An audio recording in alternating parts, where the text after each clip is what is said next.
그러니까 중국 핵공업그룹 국유 회사죠. 사우디 동부원전 건설에 입찰을 했는데 사우디가 이거를 우리 한번 검토해보겠다는 식으로 얘기를 하니까 이제 미국이 바짝 신경을 쓴다는 겁니다. 그러니까 사우디가 진짜로 뭐 중국하고 할지 안 할지는 모르지만 이렇게 되면 이제 미국이 속이 탄다는 겁니다. 그렇죠. 사우디는 미국에 대해서 그 원자력 협정 민간 그거를 좀 이제 조건을 걸고 있거든요. 근데 이제 미국은 너희들 그 사우디 안에서는 우라늄 농축 안 돼. 하니까 이제 사우디가 조금 못마땅했는데 중국은 우리 그런 거 신경 안 쓸게 하는 모양입니다. 네. 가격도 싸고요. 미묘합니다. 네, 국제뉴스 책임져 주시는 선재규 선임 기자님 어서 오세요. 안녕하세요. 안녕하세요. 네, 주말 동안 좀 쌓여 있는 얘기들 많을 것 같은데요. 일단 일본의 단체 관광 취소 움직임, 그러니까 중국의 움직임이죠. 네, 그 중국 그 시트릭 같은 그 네. 유력 온라인 여행 플랫폼에서 그 우리나라하고 일본 그 단체 관광 상품이 상당히 그 눈에 잘 띄는 위치에 있었는데 네. 좀 이렇게 뒤로 밀리는 모양입니다. 그리고 예약 취소도 제법 이어지고 있다는 게 이제 중국 여행사 관계자 얘기입니다. 네. 특히 10월 1일 이제 국경절 연휴 기간 이게 아주 주요 그 해외 관광 시즌인데요. 중국으로서는 그렇죠. 그 최근 며칠 사이에 그 중국 그 여행사 관계자 얘기는 며칠 사이에 이 일본 단체 관광 취소가 잇따른다는 겁니다. 사실 그 코로나 대유행 전만 해도 2019년 같은 경우에 네. 일본을 방문한 그 중국 사람이 거의 한 960만 명 정도. 그러니까 일본을 찾은 외국인 관광객의 한 30%로 가장 많았습니다. 그리고 그 중국 사람들이 그 2019년 같은 경우에는 일본에 가서 쓴 돈이 우리 돈으로 한 16조 2천억 원 정도. 그러니까 1인당 관광 소비액도 역시 1위였습니다.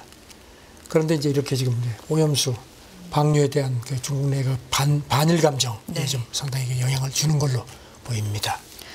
중국의 특히나 이 반발 움직임이 좀 거센 것 같아요. 계속해서. 네, 그래서 네. 그 중국 온라인 여행사들이 이제 고육지책으로 우리나라하고 일본 같은 경우는 조금 전면 배치해서 그동안 이제 이렇게 예약을 받아왔는데 일본은 좀 뒤로 빼고 그 대신 독일, 영국, 북유럽 같은데 네. 그런 단체 관광 상품 마케팅에 좀 초점을 맞춘다고 합니다.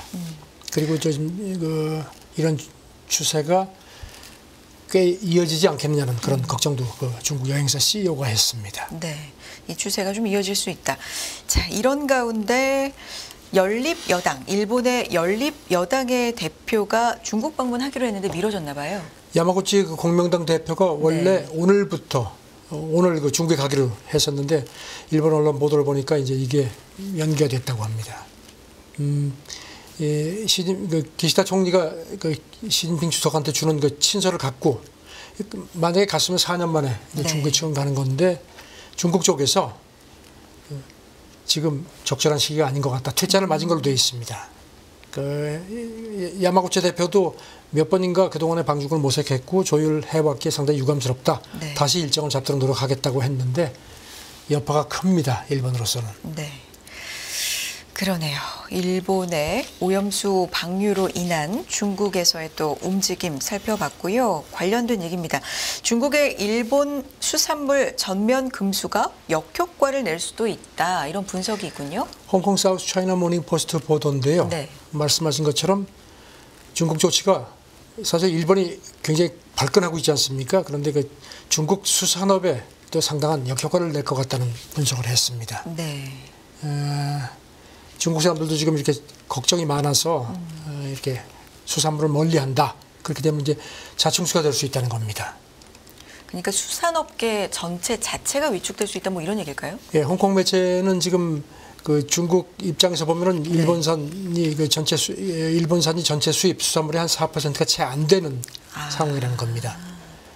그런데 이제 이렇게 전면 금수를 했죠. 네. 그러니까 이제 중국 소비자들이 야 이거 정말 심각하구나 해서 안 먹는다는 겁니다. 물론 이제 요 며칠 사이에는 이제 중국산 수산물 수요는 늘어나는데 이제 시간이 지나면 이제 이게 뭐 그것도 영향을 받을 것 같다. 그러니까 중국 수산업계 자체에 큰 영향. 사실 수입 비중은 얼마 안 되는데 중국 수산물 시장 자체를 흔들 수 있는 그런 그 역효과를 낼 것 같다는 분석입니다. 네. 그렇군요. 그러니까 4% 미만에 그치는 이 부분을 위해서 전체가 그렇죠. 좀 영향을 받을 수 있다. 그 네. 중국 컨설팅사 보고서도 비슷한 얘기입니다. 네. 중국 사람들에게 수산물 소비에 대한 영향이 불가피하다. 그렇게 되면 가격도 떨어진다는 겁니다. 그리고 이제 실제로 벌써 그런 현상이 나타나는 걸로 보도가 됐습니다. 네. 베이징에 있는 그 산유안리 시장에서 이게 상인 얘기가 자기네는 일본산을 취급하지 않는데도 이미 판매가 줄기 시작한다. 그래서 이런 그 추세가 이어질 것 같아서 걱정이라고 했습니다. 지금 무디스 무디스 보고서도요. 경제적 측면에서 볼 때 일본 수산물 전면 금수 파장은 사실 미미하다는 겁니다. 그리고 사실 그 자동차 기계류 비중이 특히 일본 같은 경우는 이제 크지 않습니까? 그래서 작년 같은 경우에 일본 수출이 한 100조 엔, 우리 돈으로 한 906조 원 정도. 그 가운데 중국에 대한 수산물 수출은 8천억 원 우리 돈으로 그것도 불과하다는 겁니다. 그런데 이제 이렇게 중국 내 어떤 그 방사능에 대한 우려가 커지기 때문에 그렇게 되는 것 같다. 그래서 이제 싱가포르 국립대 교수는 중국 조치가 미중 갈등과 연계돼서 일본을 좀 애매기라는 그런 성격이 정치적 성격이 강한 걸로 본다.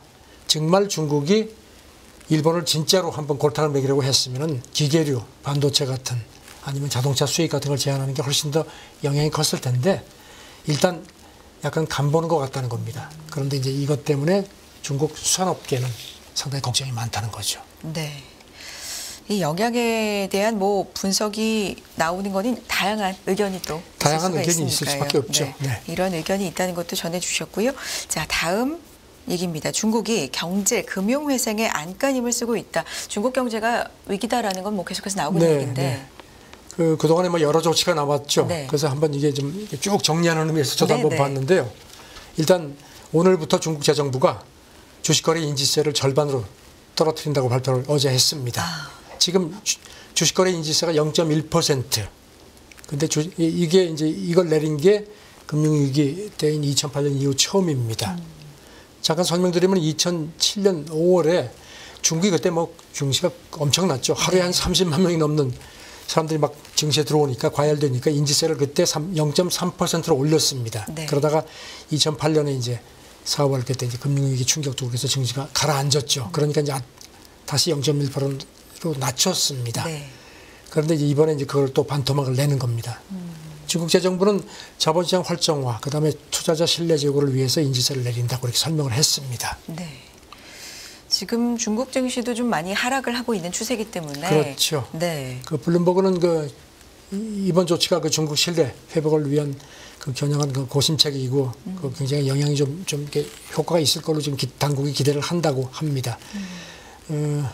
그리고 이제 중국 증시가 뭐 아시다시피 유동성이 굉장히 그 좀 민감하기 때문에 이 조치가 좀 뭔가 좀 효과를 낼 걸로 기대를 한다는 얘기인데 하지만 그 상하이 그 펀드 매니저 얘기는요. 글쎄 뭐 하루 이틀 뭐 영향은 있을지 모르지만 자기가 볼 때는 글쎄 그렇게 오래될까 좀 회의적이라는 겁니다. 시큰둥한 반응을 보였습니다. 근본적으로 경제가 위기라는 생각에 투자를 안 하는 그렇죠. 거면 뭐 네. 거래 인지세 정도로 큰 효과가 있을까? 뭐 이런 회의적인 시각도 있군요. 뭐 네. 다들 기억하시지만 지난 21일 그 정책 금리를 인하했지 않습니까? 그리고 또 뭐 그런데 아직도 뭐 시장은 그거 가지고는 안 된다는 그 지적들이 많죠. 네. 중국 증감위도 어제 별도 성명을 냈습니다. 그래서 기업 공개 속도를 늦추고 대주주 지분 축소를 추가로 규제해서 증거금을 낮추겠다 이렇게 얘기를 했고요. 네. 지난 18일 같은 경우는 주식 거래 비용 낮추고 자사주 매입 지원하는 이런 장기 투자를 유도하는 그런 대책도 이미 내놨죠. 네. 그리고 또 뭐 주식형 펀드 개발 촉진 뭐 여러 가지 해놓고 또 오늘부터 그 중국 증시들이 거래 수수료도 일제히 낮추기로 한 걸로 돼 있네요.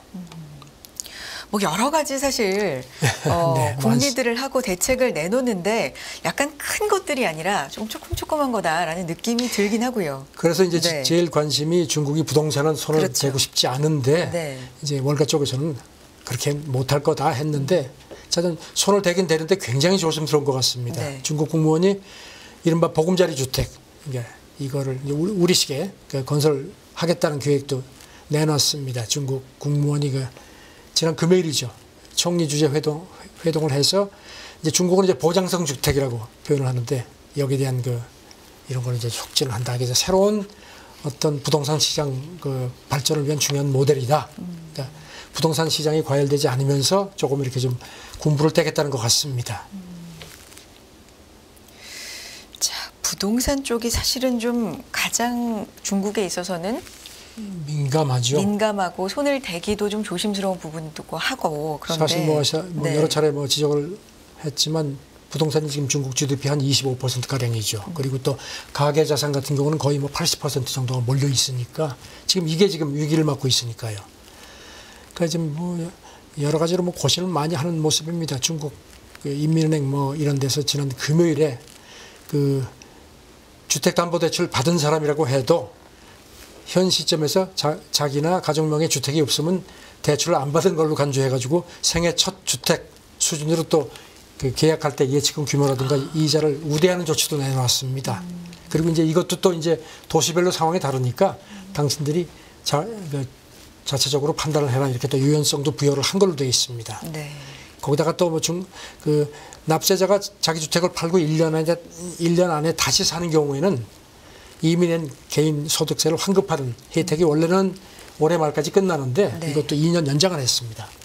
제가 전 어떻게든지 좀 경기를 살리려고 지금 안간힘을 쓰는 모습인데 시장은 뭐 그렇게 시큰둥합니다.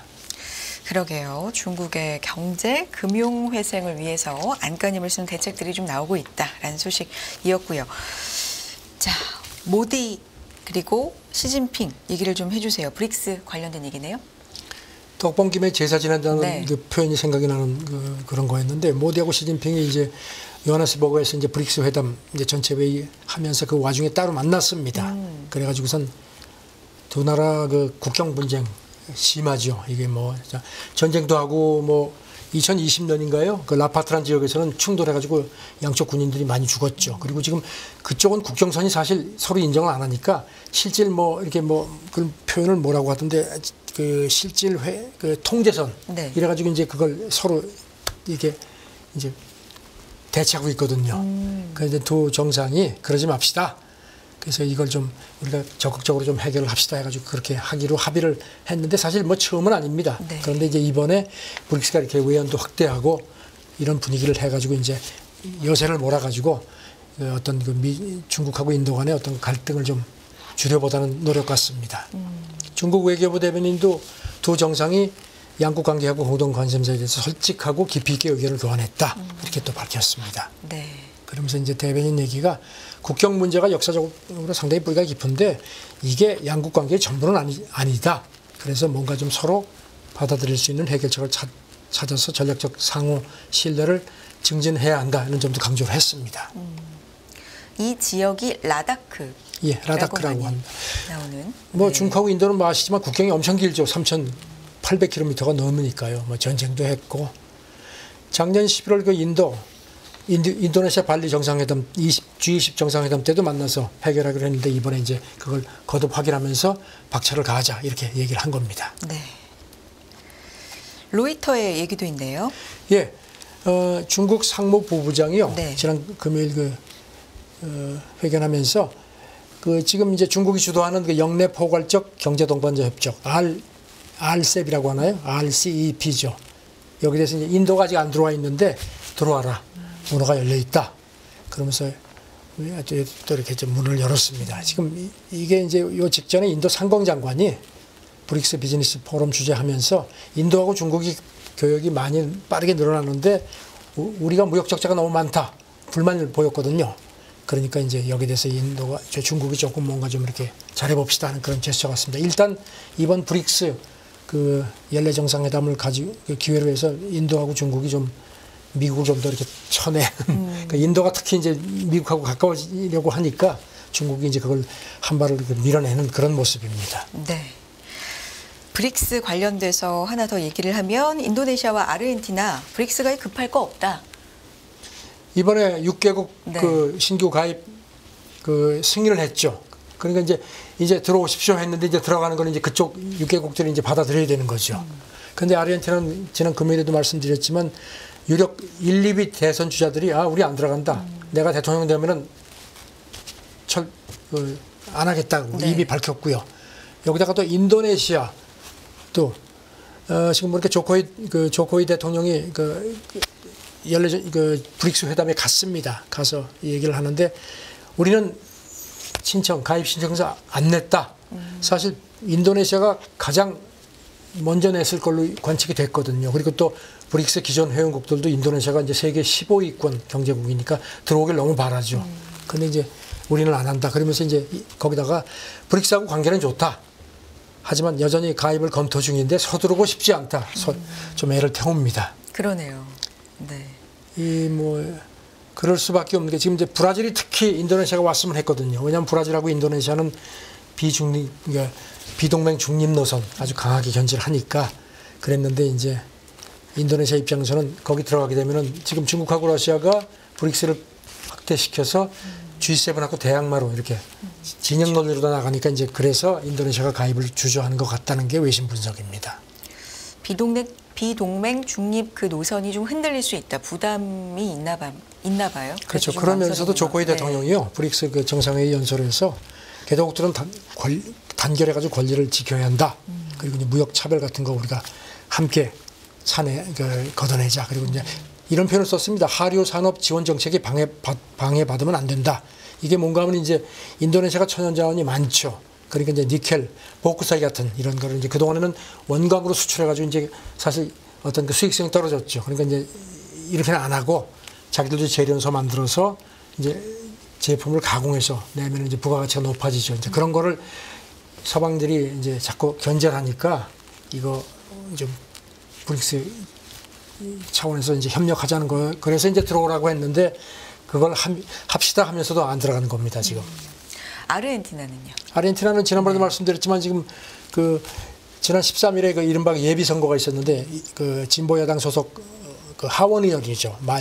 하비에르 밀레이라는 사람인데 이 사람이 깜짝 1위를 했거든요. 이 사람은 아주 딱 노골적으로 공산주의자들하고 거래하지 않는다. 집권하면 안 들어가겠다. 그리고 우리의 지정학적 우호국은 미국하고 이스라엘이다. 아주 그냥 확실하게 보여주네요. 중국 브라질하고 협상할 일도 없다. 그 예비선거 2위한 또 다른 야당 후보도 같은 얘기를 했습니다. 1, 2위가 다 이렇게 얘기를 하는 거 보면 확실하게. 예. 지금 현재로서는 이제 두 사람이 될 확률이 중 한 사람이 될 가능성이 높다는 거니까요. 네. 원래 이제 내년 1월부터 이제 이 가입하게 되면 이제 정회원국이 되는데 이 사람들이 당선되면은요 임기가 오는 12월 10일, 1월 1일 이전에 시작이 됩니다. 그러니까 그걸 철회할 권리가 있는 거죠. 네. 힘이 있는 거죠.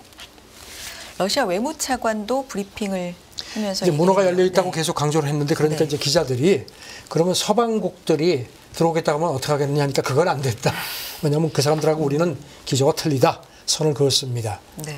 그리고 로이터 보도를 보니까 이제 지금 이집트도 이제 가입이 승인됐죠. 그러니까 이집트는 이제 적극적으로 좀 들어가겠다는 입장인데 들어가면은 이제 브릭스 그런 걸 이제 발판 삼아가지고 좀 외환이 많이 부족하거든요. 그다음에 이제 신규 투자도 좀 도움이 될 거로 기대를 하는 모양인데 그래도 쉽게는 안 될 거다. 이게 이제 월가 쪽 얘기입니다. 상당히 인내심을 가져야 할 거다. 브릭스 자체가 워낙 복잡한 그렇죠. 구조이기 때문에 네. 단칼에 뭔가 기대하기는 힘들다는 그런 지적인 걸로 나옵니다. 브릭스 관련 국가들의 어떤 속내라든지 네. 힘겨루기를 좀 보는 흐름이 최근에 좀 이어지고 있고요. 다음 얘기해 보겠습니다. WTO 상품 무역 최근 회복 조짐이다. 글쎄요, 모처럼 네. 좀 이런 좀 약간 반가운 소식이긴 한데요. 상품 교역 지수 이게 이제 글로벌 무역 선행 지표인데 네. 최근 지수가 99.1입니다. 그러니까 지난 5월에 95.6이니까 올라갔습니다. 그러네요. 이게 이제 100이면은 이제 굉장히 좋다는 얘기고 이제 100 밑이면 이제 약세라는 얘기인데요. 일단 자우전 그래도 조금 올라가는 추세다. 다만 특히 이제 보니까 이렇게 올라간 가장 큰 요인이 자동차 관련 교육이 상당히 좋아졌다는 분석입니다. 이 지수는 110이 넘습니다. 네. 반면에 전자 같은 거는 91.5니까 상대적으로 많이 빠졌고요. 그래서 이제 세계무역기구 분석은 지난 2분기 자동차 부분이 상당히 호조를 이루어서 그 덕택을 본 것 같다.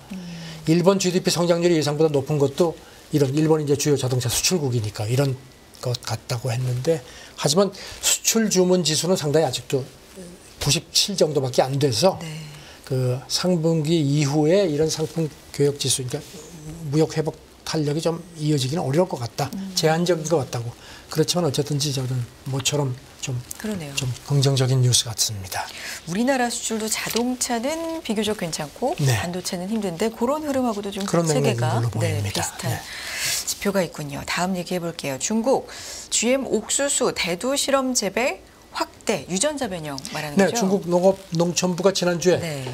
발표를 했는데요. 허베이성 포함한 5개 성, 한 20개 현에서 그러니까 유전자 변형 옥수수하고 대두 재배 실험지를 확대를 한다는 겁니다. 네. 그러니까 이제 본격적으로 하겠다는 얘기입니다. 그동안에 사실 중국 사람들도 이거 유전자 변형 저거 먹었다 무슨 그런 우려가 많았는데, 근데 이제 당국이 그거 뭐 막 적극적으로 아니야 하지는 않았는데 최근에 조금 추세가 바뀌었다는 겁니다. 왜냐하면 이제 미중 갈등 이런 것도 있고, 특히 대두 같은 경우는 미국, 브라질에서 많이 수입을 했거든요. 옥수수도. 그러니까 이제 미국하고 사이가 안 좋으니까 그 대안을 지금 마련하는 것 중에 하나로 그 유전자 변형 그 옥수수 대두 쪽에 많이 의존을 하려는 것 같다. 이것도 채소하고 과일 같은 신선식품 쪽으로 확대하려는 것 같다는 관측도 있고요. 그렇군요. 식량 자급 비율을 좀 많이 올려고 좀 애를 씁니다. 그런 흐름인 것 같고요. 사우디가 중국 원전 건설 제한을 저울질하고 있다. 월스트리트저널 보던데요. 네. 지금 이게 복잡하거든요. 네. 한전하고 웨스팅하우스하고 이제 뭐 이렇게 해서 중국은 양쪽을 다 끼워가지고 이제 사우디는 하고 싶은데, 이게 또 좀 한전하고 웨스팅하우스가 소송을 건 게 있거든요. 그 뭐 이제 지재권 때문에 네. 좀 복잡한데요. 일단 지금 월스트리트저널 보도를 보니까 중국 핵공업그룹 국유 회사죠. 여기 그 사우디 동부 원전 건설에 입찰을 했는데 사우디가 이거를 우리 한번 검토해 보겠다는 식으로 얘기를 하니까 이제 미국이 바짝 신경을 쓴다는 겁니다. 그러니까 사우디가 진짜로 뭐 중국하고 할지 안 할지는 모르지만 이렇게 되면 이제 미국이 속이 탄다는 겁니다. 그렇죠. 사우디는 미국에 대해서 그 원자력 협정 민간 그거를 좀 이제 조건을 걸고 있거든요. 근데 이제 미국은 너희들 그 사우디 안에서는 그 우라늄 노출도 농축 안 돼. 그리고 그런 거 있으면 바깥으로 갖고 나와야 돼 하니까 이제 중국이 사우디가 조금 못마땅했는데 중국은 우리 그런 거 신경 안 쓸게 하는 모양입니다. 네. 가격도 싸고요. 네. 미묘합니다. 이 신경전 관계 이런 것들을 좀 보는 시각을 키울 수 있는 시간, 선재규 선임 기자와 함께했습니다. 고맙습니다, 기자님. 네, 감사합니다. 네. 끝없는 위기 속 기회는 언제나 숨어 있습니다. 성공한 투자 고수들과 나눈 투자의 철학.